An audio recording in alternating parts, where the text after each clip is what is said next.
Good morning, everybody. It's time for that video. Yeah, we got to make this video, and this video is going to be about this particular player completely. I'm going to be talking about one guy in this video because the relevance to the Seahawks is very, very high. The level of intrigue around this guy is higher than it's ever been by far. And we're just going to need a full video to talk about what this guy did yesterday. And I'm going to have to talk about how my perspective has started to change a little bit. I'm going to have to visit things from this new perspective, knowing what we now know. And we're going to have to see how I actually feel. So, basically, Anthony Richardson killed the Combine yesterday. He did an awesome job at the Combine. Honestly, awesome probably doesn't even encapsulate it. This graphic right here tells you everything you need to know.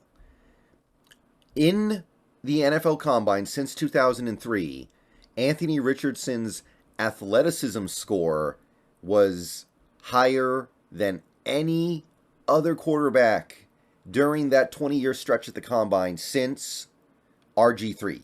And with RG3, he's tied. Everyone else is looking up at those two guys. So Anthony Richardson showed that not only is he a good athlete or a great athlete or an amazing athlete, he is as good an athlete as you will ever find at the position. All right? We've got something here. We've got something really special here with Anthony Richardson, and it's time to come to terms with a few different things. So, look, don't get me wrong. I know what some people are going to say. Oh, look at the other names on that list, right? Look at the other names on that list. It doesn't mean squat. RG3, one of the biggest busts in NFL history. Who's Tyree Jackson? Who's Trevor Knight? Tyrod Taylor was okay, but that's not the point. I think we all understand that Anthony Richardson is bringing things to the table that these guys didn't necessarily do. So, first of all, just to start things off here, after a result like this, Anthony Richardson's going to go in the top 10. Honestly, at this point, he's going to go in the top 5, right? So, as a Seahawks fan, as somebody who is aware of the fact that we currently do not have a quarterback on this roster, how do you feel about the potential, the possibility of Anthony Richardson being the guy, knowing that he had minimal college level experience, and I'm just going to say it, he was kind of bad. So let's go over the actual Combine results here, just so you guys can understand what we're dealing with here. So first of all, the dude's pretty big. 6'4.25". This says 6'4", but on the NFL Network today, they kept or yesterday, they kept saying 6'4.25". So he's got the size. He's got the weight, 244 pounds. So this guy's going to have no problem taking hits at the NFL level. He's a great deal heavier than guys like Lamar Jackson, Russell Wilson, Bryce Young. He's got weight on those guys. Arms pretty long, almost 33 inches. He's got big hands. So the physical measurements are on point. But it was what he did in his on-field workout that is really starting to turn heads. So 40 time, 4.43. Now, obviously, we have seen 40 times from quarterbacks who are faster, but we haven't really seen that many, especially lately. Over the last decade plus, I think there have only been like 2 quarterbacks that ran a faster 40 time, and those guys were not bringing the arm that Anthony Richardson has.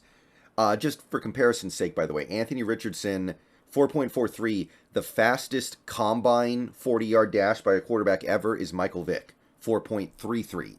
So Anthony Richardson is a tenth of a second off. And if you watch him run the 40, go back and watch him run the 40. It's all over YouTube. He's wobbling back and forth. He could probably shave it down to 4.4 even if he really wanted to. If he ran in a perfect straight line, you're talking 4.4. So I think this guy's probably even a little bit faster than this gives him credit for. So, hey, cool. That's a great start. 10-yard split was the third highest of any quarterback this year. 1.53. I think there were 2 quarterbacks this year, the Louisville guy, and maybe it was DTR, who did like 1.51. So the acceleration is not the best, but it's really, really good. So that's going to turn heads. And this is the most explosive quarterback to ever do the combine jumps. What I mean by that is quite literal. His vertical jump of 40.5 inches is the all-time combine record, or at the very least the record over the last 20 years, of any quarterback at the combine. No quarterback has ever managed 40.5 inches until Anthony Richardson did it yesterday. Broad jump, 10 feet 9 inches, another record. No quarterback has ever managed to have that long of a broad jump at the combine. At least we haven't seen that in the last 20 years. So this was a record-breaking combine performance from Anthony Richardson. It may be fair to call him the most athletic quarterback in combine history. So with all that being said, knowing that he is doing this despite not being a tiny guy, that's the thing I really want to stress here. 6'4" and a quarter, 244 pounds. This is not some tiny guy doing this. This guy has mass. This guy has height. And I really want to stress this, he did really good in the throwing drills. He was hitting the little slant routes over the middle fine. He was doing the out routes pretty good. And go watch his deep balls. Go watch what he did with those go routes. 60 yards in the air. 60 yards in the air.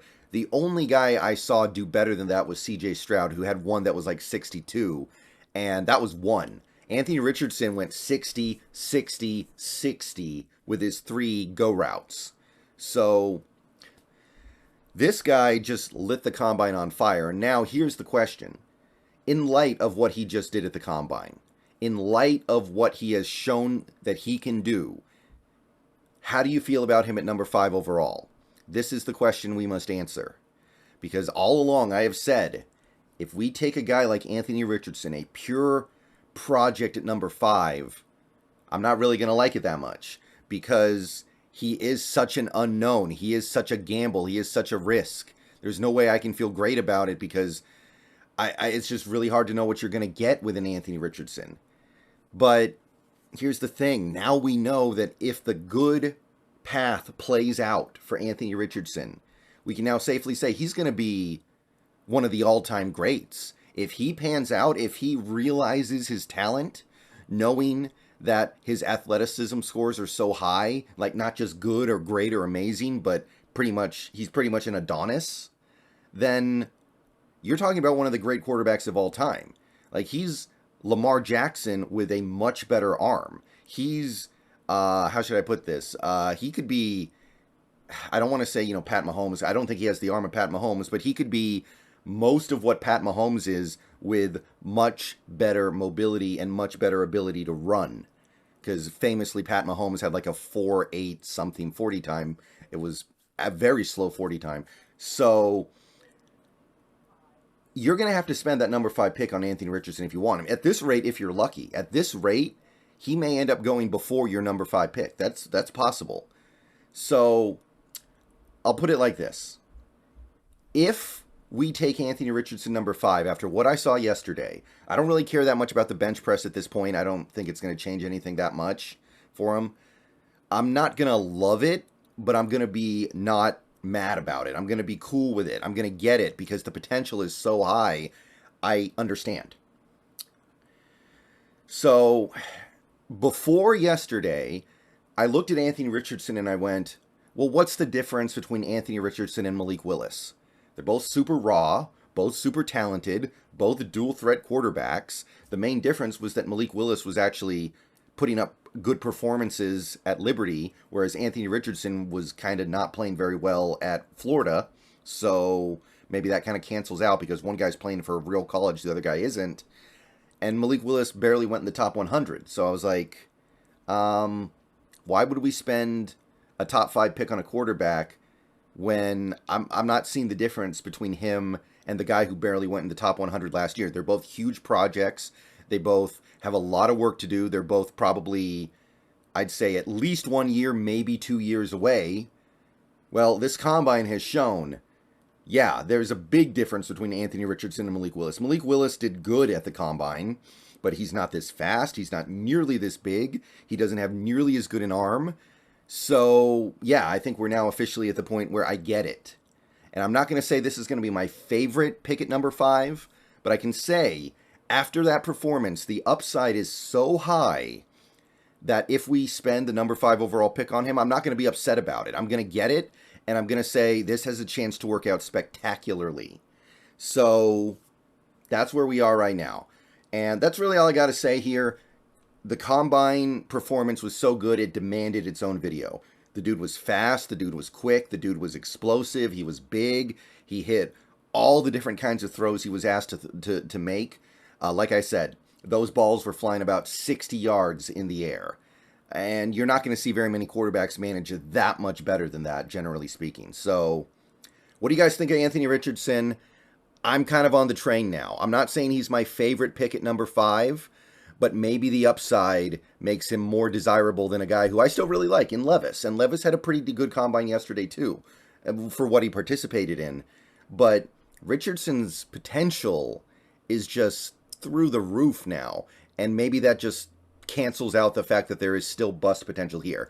And I am going to continue to say there is immense bust potential here, but it doesn't bug me as much as it did previously. So, Anthony Richardson, that's how we're going to start off our day. Moving on to talk about other quarterbacks later today. See you guys later. Go Hawks.